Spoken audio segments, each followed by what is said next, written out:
A história que tu conhece sobre Cleópatra foi escrita pelo homem que matou o filho dela. Pensa nisso um segundo. As únicas fontes extensas que existem sobre ela foram produzidas décadas depois, num mundo controlado por Otávio, o cara que ganhou a guerra. Ele precisava de uma vilã. Ela foi perfeita pro papel. E a gente vem repetindo essa versão faz 2000 anos, como se fosse verdade. Só que quando a gente começa a furar essa narrativa, olhar os fatos técnicos da Batalha do Ácio, entender por que Otávio mandou matar um adolescente fugindo sem exército e analisar porque a história da cobra não faz o menor sentido, aparece uma Cleópatra completamente diferente da que o cinema te vendeu. Mais inteligente, mais perigosa e com uma morte que ninguém consegue explicar direito até hoje. Eu sou o Mohamed e sejam bem-vindos ao V de História, moçada.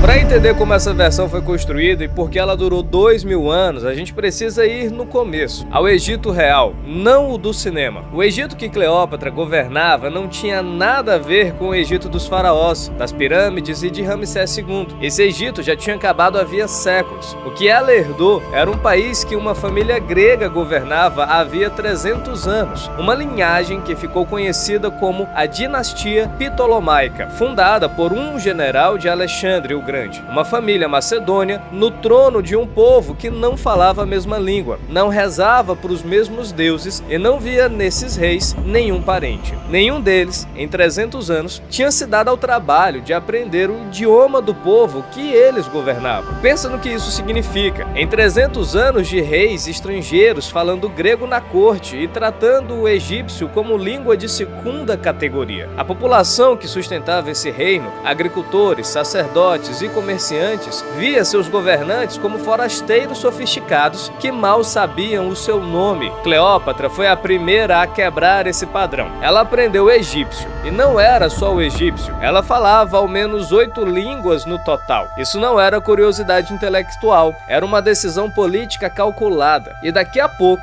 esse detalhe vai fazer todo sentido. E o Egito que ela estava tentando proteger era de um valor que Roma nem conseguia disfarçar que cobiçava. Quase metade dos grãos consumidos em Roma saía dali. A grande biblioteca de Alexandria reunia 700 mil pergaminhos, todos escritos à mão. Para tu ter uma ideia, num mundo onde copiar um único livro levava meses de trabalho, isso era o maior acervo de conhecimento que existia no planeta. O farol de Alexandria erguia 150 metros de altura. Pensa num prédio de 40 andares no meio do mar, visível a quilômetros de distância, e era uma das 7 maravilhas do mundo. Era um país extraordinariamente rico, extraordinariamente estratégico, e estava sendo devorado lentamente por Roma. O pai de Cleópatra, Ptolomeu XII, havia contraído dívidas impagáveis com senadores romanos para manter o trono. Roma havia se tornado o credor, o fiador, o tutor silencioso do Egito. Quando Cleópatra subiu ao poder, em 51 a.C.,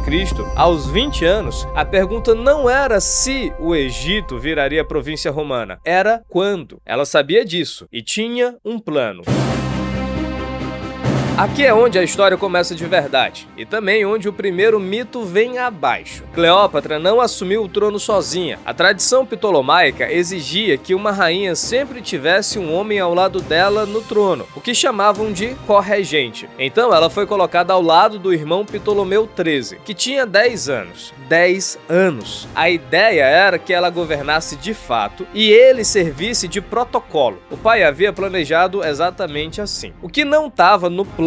Os conselheiros da corte tinham outros interesses. Em pouco tempo, eles articularam uma transferência de poder para o menino, ou melhor, para si mesmos, através do menino. Os conselheiros depuseram Cleópatra e a mandaram para o exílio na Síria. Ela tinha menos de 30 anos, estava sem trono e sem exército, e sem nenhuma opção óbvia, até que uma surgiu. Júlio César chegou a Alexandria. O que aconteceu a seguir é provavelmente o episódio mais famoso da vida vida de Cleópatra e também o mais distorcido. Todo mundo conhece a cena do tapete. A rainha é enrolada no tapete, sendo entregue como presente ao general romano. É uma imagem perfeita. É também, quase certamente, errada. O que as fontes registram é que ela foi transportada num saco de dormir ou em fardos de roupa de cama, dependendo da tradução. Não tem o glamour do tapete persa, mas tem algo muito mais interessante: a lógica. Ela precisava chegar até César sem ser interceptada pelos guardas do irmão. O palácio estava vigiado e uma rainha deposta e exilada não entra pela porta da frente. Então ela se enrolou em algo que podia ser carregado como bagagem comum. Foi levada até os aposentos do general e surgiu diante dele. César, na época, tinha 52 anos e Cleópatra tinha 21. E ele era o homem mais poderoso do mundo ocidental. E ela acabava de se infiltrar no coração do palácio inimigo, usando o próprio corpo como peça. Isso não foi sedução, foi um golpe de audácia calculada e funcionou perfeitamente. César restaurou a corregência, o irmão morreu num conflito que se seguiu e Cleópatra emergiu como governante efetiva do Egito. Mas aí vem um detalhe que a história oficial prefere ignorar. César teve um filho com ela. O menino nasceu em 47 a.C.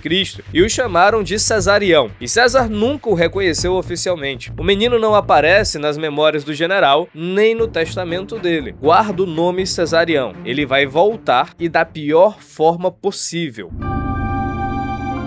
Durante 20 anos, Cleópatra julgou uma partida política em 3 frentes ao mesmo tempo, e nenhum roteiro de cinema jamais captou isso direito. A primeira, a frente interna. Lembra que eu mencionei que ela foi a primeira ptolomaica a aprender egípcio? É aqui que esse detalhe explode esse significado. Ela não só aprendeu a língua, ela foi aos templos, participou dos festivais, adotou os trajes de Ísis, a deusa da maternidade e da proteção, aparecendo em solenidades como a própria encarnação da deusa. Ela se declarou a nova Ísis. Isso não era teatro vazio, era a única forma de uma rainha estrangeira, descendente de macedônios, que rezava em grego, ser aceita como legítima pelo povo egípcio. Ela construiu em vida o que 300 anos de antepassados não tinham conseguido: a ideia de que ela pertencia àquele lugar. A segunda frente foi a econômica. Só que pertencer ao povo não bastava. Ela precisava que o país prosperasse. O Nilo era o motor do Egito, e Cleópatra investiu em técnicas inovadoras de irrigação que fizeram a produção agrícola saltar. O Egito não apenas mantinha sua posição como celeiro do Mediterrâneo, ele crescia, e isso tinha uma consequência direta. Roma precisava do Egito para funcionar, e ela tornou o reino indispensável ao próprio inimigo que ameaçava engoli-lo. E a terceira, a frente externa. Só que fazer o Egito prosperar também não era suficiente. Ela precisava estar fisicamente no centro do poder. E o centro do poder era Roma. Entre 46 e 44 a.C., Cleópatra viveu nos jardins de César, às margens do rio Tibre. Lá, ela montou uma corte egípcia inteira transplantada para dentro da cidade. Conselheiros, médicos, filósofos, sacerdotes de Ísis com cabeça raspada, conduzindo rituais matinais. Ela recebia intelectuais, dialogava com eles de igual para igual e lançava moda entre as romanas, que copiavam o seu penteado. E enquanto fazia tudo isso, ela administrava o Egito à distância, mandava e recebia correspondência administrativa constante, e seu principal conselheiro em Roma negociava com senadores em seu nome. A imagem que a propaganda posterior vai vender é de uma rainha distraída por paixões. A realidade era de uma chefe de Estado, que conseguia fazer política externa e gestão administrativa ao mesmo tempo, em 2 continentes, numa época sem telefone. Por isso a morte de César em março de 44 a.C. foi tão devastadora. De uma hora para outra, ela perdeu seu maior aliado romano, voltou para o Egito e começou a aguardar o próximo movimento do tabuleiro. O próximo movimento tinha nome: Marco Antônio. Naquele momento, Antônio era um dos homens mais poderosos que restavam em Roma, um general veterano, figura central na disputa pelo controle do império após a morte de César. Para Cleópatra, ele representava a mesma lógica de sempre: o homem certo no lugar certo. Só que dessa vez ela tinha 3 anos a mais de experiência política e um Egito mais forte do que nunca nas suas mãos. O encontro aconteceu em 41 a.C., numa cidade chamada Tarso, na costa do que hoje é a Turquia. E aqui, de novo, a história real é mais interessante do que a versão hollywoodiana. Antônio tinha convocado Cleópatra para prestar contas, porque havia acusações de que ela havia apoiado seus inimigos. Ela poderia ter ido humildemente, de cabeça baixa, tentar se explicar. Em vez disso, ela chegou num barco de velas púrpuras, coberta de perfumes, cercada de servas vestidas como divindades, personificando Afrodite. Para um general romano, Afrodite era a deusa do amor e da sedução. Antônio se identificava com Dionísio, o deus grego do vinho e da fertilidade. Ela chegou como a contraparte perfeita. Era como se o Olímpio tivesse enviado a parceira que ele não sabia que estava esperando. Era teatro político de altíssimo nível e funcionou. A aliança que se formou entre eles não era apenas amorosa. Em 37 a.C., em Antioquia, eles firmaram um acordo com condições claramente negociadas de cada lado. O Egito fornecia armamentos, provisões e homens para as campanhas de Antônio. Ele, em troca, transferia territórios romanos ao controle de Cleópatra e reconhecia os filhos do casal. O acordo funcionou. Nos 3 anos seguintes, a parceria se consolidou e Antônio avançou militarmente o suficiente para dar o passo mais ousado de toda a aliança. Em 34 a.C., após a conquista da Armênia, ele organizou em Alexandria uma cerimônia que ficou conhecida como as Doações de Alexandria. Diante de toda a população da cidade, ele proclamou Cleópatra rainha dos reis e Cesarião, o filho que César nunca reconheceu oficialmente, rei dos reis. E naquele momento público, declarou que Cesarião era filho biológico de César. Pensa no que isso significa. Antônio estava dizendo, em praça pública, que o legítimo herdeiro de César não era Otávio, era Cesarião, era o filho de Cleópatra. Em Roma, isso caiu como uma declaração de guerra, e Otávio não esperou. Nos 3 anos seguintes, ele fez o que qualquer político experiente faz quando quer justificar um conflito. Convenceu o Senado, mobilizou o exército e, acima de tudo, convenceu os romanos de que a ameaça não era Antônio, era Cleópatra. A guerra foi declarada contra ela, não contra ele. E então os dois lados se encontraram.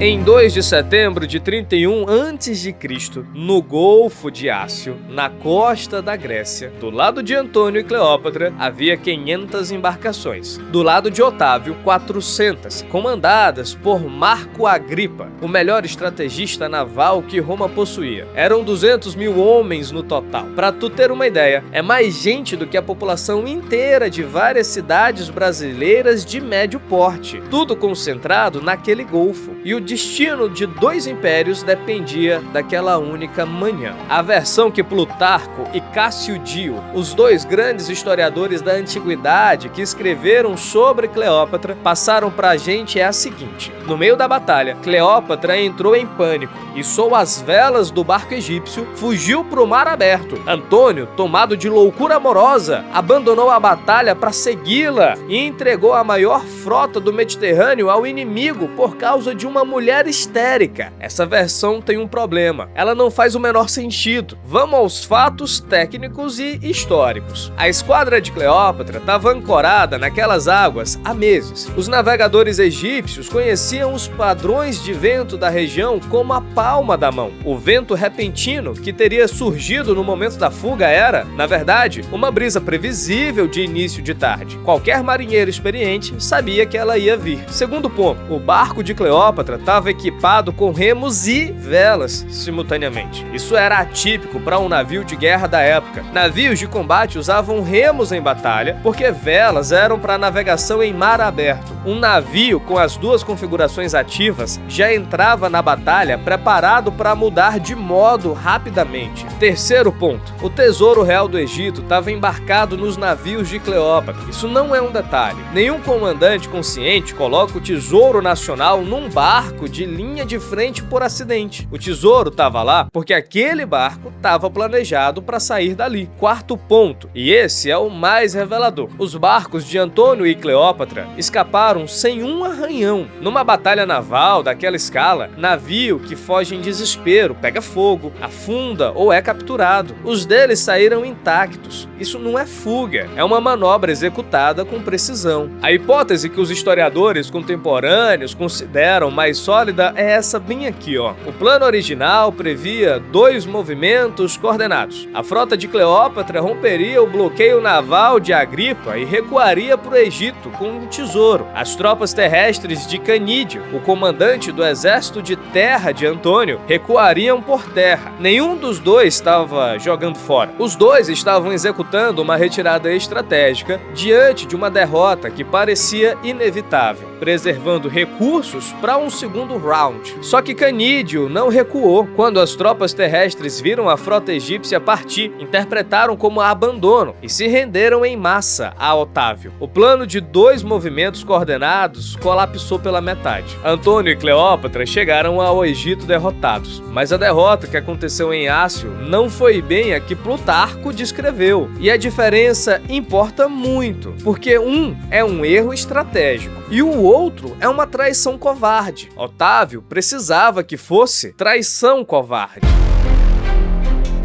Após Ácio, Cleópatra fez algo que revela mais sobre ela do que qualquer cena romântica jamais poderia ser. Ela decorou os navios com guirlandas e entrou em Alexandria como se tivesse vencido. Não era uma loucura, era um cálculo. Ela sabia que se chegasse de volta como derrotada, o Egito explodiria em revoltas antes que ela pudesse reorganizar qualquer resistência. Então ela mentiu para o próprio povo para manter o controle por mais alguns meses. E enquanto mantinha essa fachada, ela estava trabalhando em múltiplas frentes simultaneamente. Tentou transportar parte da frota pelo Egito até o Mar Vermelho para escapar por lá com o tesouro. Só que o rei Nabateu Malicos, um vizinho árabe que tinha trocado de lado para Otávio, queimou os barcos e destruiu o plano. Começou a construir um mausoléu para si mesma próximo ao templo de Ísis. Negociou secretamente com Otávio, tentando garantir que pelo menos os filhos herdassem o trono, e mandou Cesarião, o filho de César, agora com 17 anos, para a Índia, com navios, riquezas e escolta leal por uma rota alternativa. O tutor que acompanhava Cesarião o traiu. Otávio soube da rota e mandou matar o rapaz. Por que Otávio mandou matar um adolescente que estava fugindo sem exército, sem ameaça imediata? Porque todo mundo considerava Cesarião uma ameaça real à narrativa de Otávio como único herdeiro legítimo de César. Pensa no que isso significa. Otávio só precisava eliminar Cesarião se achasse ou soubesse que o mundo o reconhecia como filho de César. A morte do menino é, involuntariamente, a prova mais forte de que a paternidade era verdadeira. Enquanto isso, os próprios generais e soldados de Marco Antônio iam abandonando ele, um por um, até que numa manhã ele recebeu a notícia de que Cleópatra havia morrido. Tomado pelo desespero, cravou a espada no próprio abdômen. A notícia era falsa, ou pelo menos é o que as fontes sugerem. Não tá claro se foi uma mensagem enviada por Cleópatra para que ele morresse honrosamente antes de ser capturado, ou um boato que circulou sozinho. Ele não morreu imediatamente. Ainda estava vivo quando chegou ao mausoléu onde Cleópatra estava refugiada. Ela não podia abrir a porta, porque havia guardas de Otávio do lado de fora. Então ela pediu a ajuda às suas 2 camareiras de confiança, Eiras e Charmion, que a acompanhavam desde sempre. As 3 jogaram cordas pela janela e puxaram o homem para cima. Era um general romano moribundo sendo içado pelas paredes de um mausoléu egípcio. Plutarco, o historiador que registrou a cena, descreveu aquele momento como o espetáculo mais lamentável que se podia imaginar. O rosto de Cleópatra estava marcado pelo esforço e pelo desespero. Quando finalmente o recebeu, ela rasgou as as próprias vestes, talvez para estancar o sangramento, e chamou-o de senhor, marido e imperador. Toda a rainha desapareceu por um instante. O que sobrou foi uma mulher. Antônio morreu e ela conseguiu permissão para enterrá-lo no Egito. E então começou a negociação final com Otávio. Só que Otávio não tinha nenhuma intenção de negociar de verdade. Ela era o troféu central do triunfo que ele planejava realizar em Roma, e nenhum acordo valeria mais do que esse espetáculo. Quando ficou claro que não havia saída, Cleópatra tomou a única decisão que ainda era exclusivamente dela. Aqui, a gente chega ao ponto em que a história fica definitivamente irresolvível e, por isso, mais fascinante.